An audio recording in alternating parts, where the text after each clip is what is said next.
सबको जय मसीह की। मैं विवेक मिश्रामकर अपोलोजिया स्टडी सेंटर की ओर से आप सबों का प्रभु यीशु मसीह में अभिवादन करता हूं। अपोलोजिया स्टडी सेंटर ये अपोलोजिया ट्रस्ट नागपुर के सेवकाई का एक अंग है, जिसका उद्देश्य है कि परमेश्वर के वचनों की सच्चाई को हम परमेश्वर के लोगों तक लेके जाए और उन लोगों तक लेके जाए जो परमेश्वर पर, प्रभु यीशु मसीह पर विश्वास नहीं करते हैं, या उनके मनों में परमेश्वर के विषय में, प्रभु यीशु मसीह के विषय में, बाइबल के विषय में कई ऐसे सवाल हैं जिसकी वजह से वे विश्वास नहीं कर पा रहे हैं और वे बहुत सारी बातों में वे सोचते हैं और तक वे परमेश्वर की बात के कार्यों पर विश्वास करने के लिए वे आगे नहीं बढ़ पाते हैं। इसलिए हमें इस बात का परमेश्वर ने बोझ दिया है कि हम इस सेवकाई को लोगों तक लेकर जाए, क्योंकि हम लोग अंतिम दिनों में भी जी रहे हैं, जिस प्रकार से बाइबल दूसरा तीमुथियुस 3 अध्याय के पहले वचन में बताता है। और इन अंतिम दिनों का एक बहुत बड़ा चिन्ह जो प्रभु यीशु मसीह ने भी मत्ती रचित समाचार में कहा कि भरमाए न जाना, क्योंकि बहुत से झूठे शिक्षक आएंगे, बहुत से झूठे मसीह आएंगे और मेरे नाम से तुमको भरमाएंगे।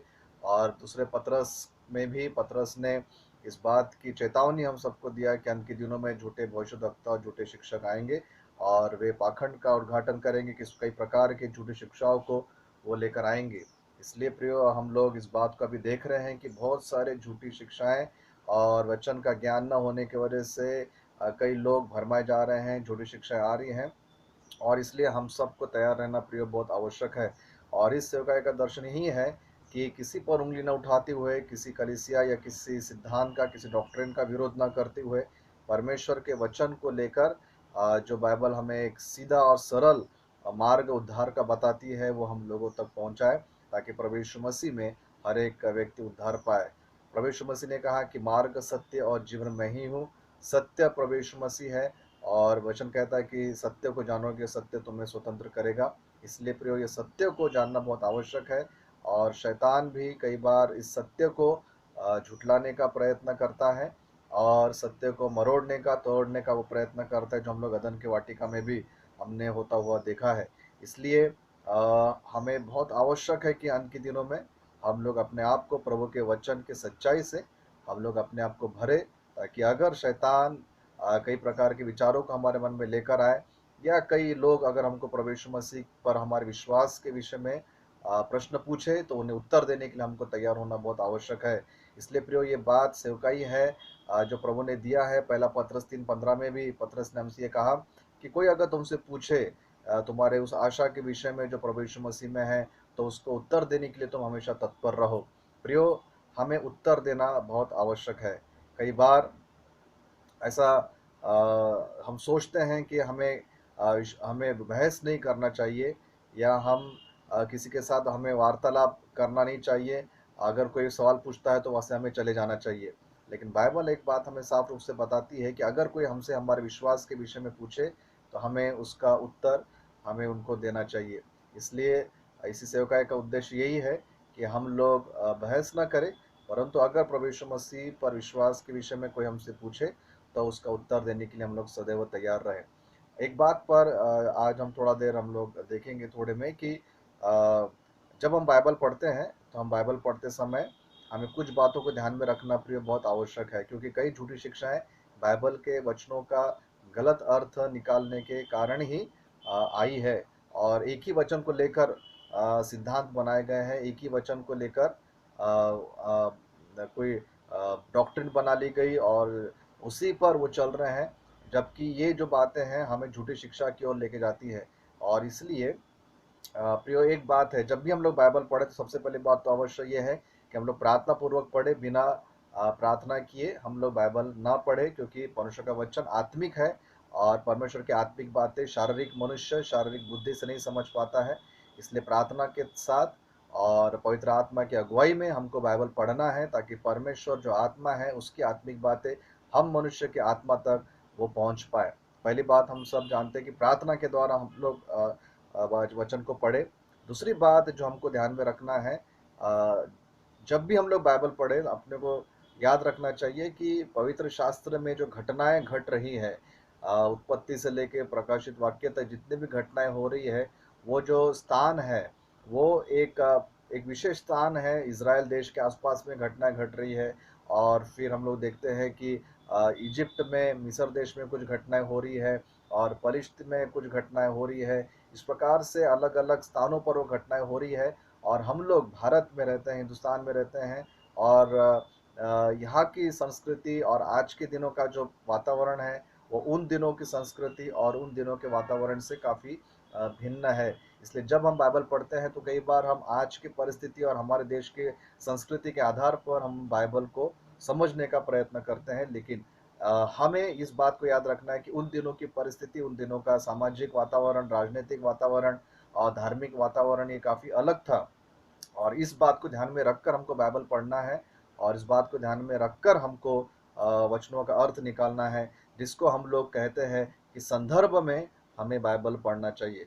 जब भी कोई किताब पढ़े, जब भी कोई वचन हम पढ़े, उस वचन के आसपास जो हो रहा है, जिस स्थान पर वो घटना घट रही है, जिस समय में वो घटना घट रही है और जिन लोगों के बीच में वो घटनाएं घट रही है, उसको हमें चारों ओर से देखकर हमें उसका अर्थ निकालना प्रयोग बहुत आवश्यक होता है। हम लोग बाइबल में पढ़ते हैं कि कुछ घटनाएं जंगल में होती हुई दिखते हैं, कुछ घटनाएं हमें रेगिस्तान में होती हुई दिखती है, कुछ घटनाएं हमें राजमहल में होती हुई दिखती है, कुछ घटनाएं हमें जेल में होती हुई दिखती है। तो परिस्थिति अलग अलग है और कई ऐसे वस्तुओं को खाते हुए या पीते हुए हम लोगों को देखते हैं। भोजन वस्तुएं में हमें फर्क दिखाई देता है, शायद हमें उनके कपड़ों में, उनके वस्त्रों में हमको एक अंतर दिखाई देता है। ये सब बातें जो संस्कृति का भाग है, हमें ध्यान में रखना बहुत आवश्यक है जब हम लोग बाइबल पढ़ते हैं। और जब भी प्रभु यीशु मसीह ने कोई बात हमको सिखाई तो संस्कृति को ध्यान में रखकर उसने सिखाई, और इसलिए जब भी हम बाइबल पढ़े तो संस्कृति को और उसकी पृष्ठभूमि को ध्यान में रखकर ही हमको बाइबल के अर्थ निकालना चाहिए। उदाहरण के लिए अगर हम लोग प्रभु यीशु मसीह के एक बात को देखते हैं, एक शिक्षण को देखते हैं कि प्रभु यीशु मसीह ने कहा कि पुनरुत्थान और जीवन मैं हूँ। और इस बात को हम लोग यूहन्ना 11वें अध्याय के 25 वचन में हम लोग पढ़ते हैं। और एक छोटा सा सवाल है कि प्रभु यीशु मसीह ने अपने विषय में कि वो पुनरुत्थान है, वो जीवन है और जो कि उस पर विश्वास करता है यदि वो मर भी जाए तो भी जिएगा, इस बात को उसने यूहन्ना 11 में ही क्यों कही? क्योंकि यूहन्ना 11 में हम लोग पढ़ते हैं कि लाजर को प्रभु यीशु मसीह ने मुर्दों में से उसने उसको जिलाया था। वो मर गया था 4 दिन का, लेकिन प्रभु यीशु मसीह ने उसको जीवित किया। और इस संदर्भ में उसने हम सबको इस बात को सिखाया है कि पुनरुत्थान और जीवन मैं हूँ, जो कि मुझ पर विश्वास करता है वो यदि मर भी जाए तो भी जिएगा। ये बात को उसने उसने यूहन्ना 3 में नहीं कही, क्योंकि वहाँ पर घटना कुछ और थी जब वो निकोदेमुस से बात कर रहा था। इस बात को उसने यूहन्ना 4थे अध्याय में नहीं कही, क्योंकि वो सामरी स्त्री से जल के विषय में बात कर रहा था और वहाँ पर उसने सामरी स्त्री को ये बताया कि जीवन का जल मैं हूँ। प्रभु यीशु मसीह जब भी कोई बात सिखाते थे तो एक संदर्भ में होकर वो सिखाते थे। और इसलिए फिर जब भी हम लोग कुछ बात को पढ़े तो हमें उस अध्याय में क्या घटना घट रही है, उस अध्याय के पहले 2 या 3 अध्यायों में कौन सी घटनाएं हुई या आगे क्या घटनाएं हुई, इन सब बातों को ध्यान में रखकर हमको परमेश्वर के वचनों का अर्थ निकालना प्रयोग बहुत ज़रूरी है। कभी भी हमें याद रखना है कि एक ही वचन को लेकर हम लोग कोई डॉक्ट्रिन, कोई टीचिंग ना निर्माण कर ले। उदाहरण के लिए अगर हमको ये कहे कि नहीं, मुझे परमेश्वर के हर एक वचन पे चलना है, जैसा लिखा है वैसा ही मुझे उस पे चलना है, तो बाइबल में ऐसा भी लिखा है कि यहूदा ने आत्महत्या किया, पतरस ने 3 बार प्रभु यीशु मसीह का इनकार किया, दाऊद पाप में गिर गया, शमशोन का जीवन पाप में गया। तो क्या हम भी दाऊद की तरह पाप करें, हम भी पतरस की तरह 3 बार इनकार करें? क्या हम भी यहूदा इस्करियोती के समान प्रभु यीशु मसीह को धोखा दे और फिर हम अंत में हम लोग फांसी लगा ले? ऐसा नहीं होता है। ये कुछ घटनाएं हैं जो घट चुकी है, परंतु किन वातावरण में वो हुई और उसकी वजह से क्या नुकसान हुआ, क्या फ़ायदा हुआ, और वो आज हमारे जीवन में हम लोग कैसे लागू कर सकते हैं, इसको हम लोग सही रूप से अध्ययन करने के बाद ही हम उसका अर्थ हम लोग निकाल सकते हैं। जहाँ तक आज्ञाओं की बात है, आज्ञाओं में कोई कॉम्प्रोमाइज़ नहीं होता है, कोई उसमें समझौता नहीं होता है। जो प्रभु ने आज्ञा दिया, यूहन्ना 13:34 को अगर हम पढ़े, प्रभु यीशु मसीह कहते कि एक नई आज्ञा मैं तुमको देता हूँ कि तुम प्रेम करो। आज्ञा में कोई समझौता नहीं होता, हमें आज्ञाओं का पालन वैसा ही करना है जैसे प्रभु यीशु मसीह ने वचनों में हमसे कहा है। परंतु कुछ अलग वचन है या कुछ अन्य घटनाएं घट रही है, कुछ अलग वातावरण है, वहाँ पर हमको सोच समझ कर हमको सभी वचनों का हमको पालन करना और उसको अर्थ निकालना और हमारे जीवन में लागू करना, ये प्रयोग ये बहुत आवश्यक हो जाता है। उदाहरण के लिए हम बाइबल में देखें कि प्रभु यीशु मसीह को प्रकाशित वाक्य 22 अध्याय में भोर का तारा कहा गया है। क्या प्रभु यीशु मसीह भोर का तारा है? नहीं, प्रभु यीशु मसीह भोर का तारा नहीं है, वो तो भोर का तारा का निर्माण करता है, वो तो उसका रचयिता परमेश्वर है। लेकिन किस संदर्भ में कहा गया, क्यों ऐसा कहा गया, क्या दिखाने के लिए प्रभु यीशु मसीह को भोर का तारा कहा गया, प्रभु यीशु मसीह को जीवन की रोटी कहा गया, जीवन का जल कहा गया, संदर्भ क्या है, किस कॉन्टेक्स्ट में ये सब बातें कही गई है, इस बात को प्रियो समझना ये बहुत आवश्यक है। इसलिए पहली बात हमको याद रखना है कि जब भी हम बाइबल पढ़े, जब भी हम लोग वचनों को पढ़े, तो सिर्फ पढ़ने के लिए ना पढ़े, लेकिन अध्ययन करने के रूप में पढ़े, मनन करने के रूप में पढ़े। और जब उसके आगे पीछे क्या घटनाएं घट रही है और समय क्या आता है, इन सब बातों को हमको ध्यान में रखकर हमको पढ़ना चाहिए। अन्यथा ऐसा होगा कि अगर हम बिना सोचे समझे, बिना संदर्भ को जाने अगर हम लोग वचनों को पढ़े, तो हमारे लिए वो बहुत बड़े धोखे की बात हो जाएगी कि हम लोग गलत शिक्षाओं में या गलत अर्थ में हम लोग प्रिय चले जाएंगे। इसलिए याद रखें, प्रार्थना पूर्वक हमें प्रभु का वचन पढ़ना है। और दूसरी बात, उस देश की उस परिस्थिति और उस देश की परिस्थिति, सामाजिक परिस्थिति, संस्कृति, इन सब बातों को ध्यान में रखकर हम लोग प्रभु का वचन पढ़े और हम लोग सही रूप से उसका अर्थ हम लोग निकालें। इसलिए परमेश्वर आपको सहायता करे, परमेश्वर आपको मदद करे, पवित्र आत्मा की अगुवाई आपको प्राप्त हो कि जैसा आप वचन पढ़ते हैं आप सही रूप से उसका अर्थ समझे। और ये हम लोग इस प्रकार से आगे हम लोग प्रभु के वचनों में हम लोग बढ़ते जाएंगे। प्रिय परमेश्वर आप सबको आशीष दे। और आगे भी कुछ इसी प्रकार के टीचिंग्स के हम लोग वीडियोस पोस्ट करेंगे। आप अपोलोजिया स्टडी सेंटर इस चैनल को आप देखते रहें और आप इसमें कई शिक्षाओं को प्राप्त करेंगे। हम विश्वास करते। प्रभु आप सबको आशीष दे।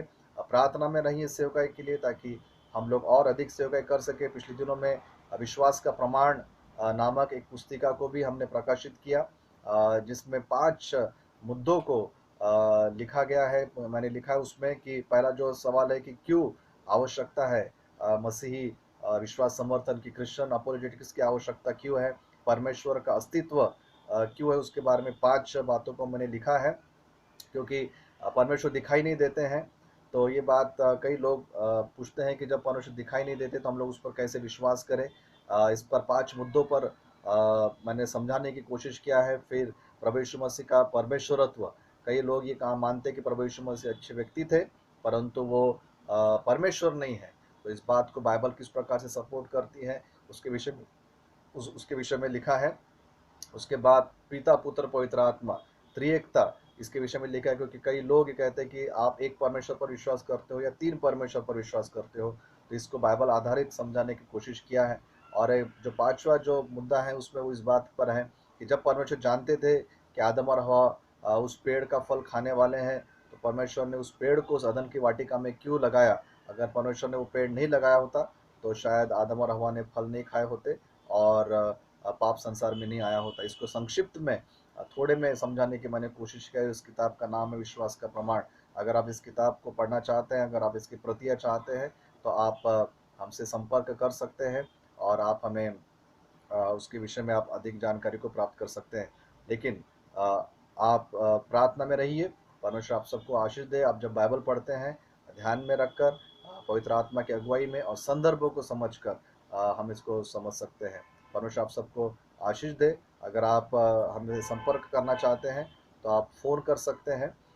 मेरा फ़ोन नंबर है 8983189496, या apologiastudycenter@gmail.com पर भी आप हमें ईमेल कर सकते हैं। फिर से एक बार मैं बताना चाहूँगा, 8983189496, इस फ़ोन नंबर पर आप संपर्क कर सकते हैं, या apologiastudycenter@gmail.com पर आप हमें ईमेल भी कर सकते हैं। परमेश्वर आप सबको आशीष दे। जैसे आप इस वीडियो को देखते हैं और जैसे आप आगे अध्ययन करेंगे, परमेश्वर आपको बाइबल समझने के लिए सहायता करे। जय मसीह।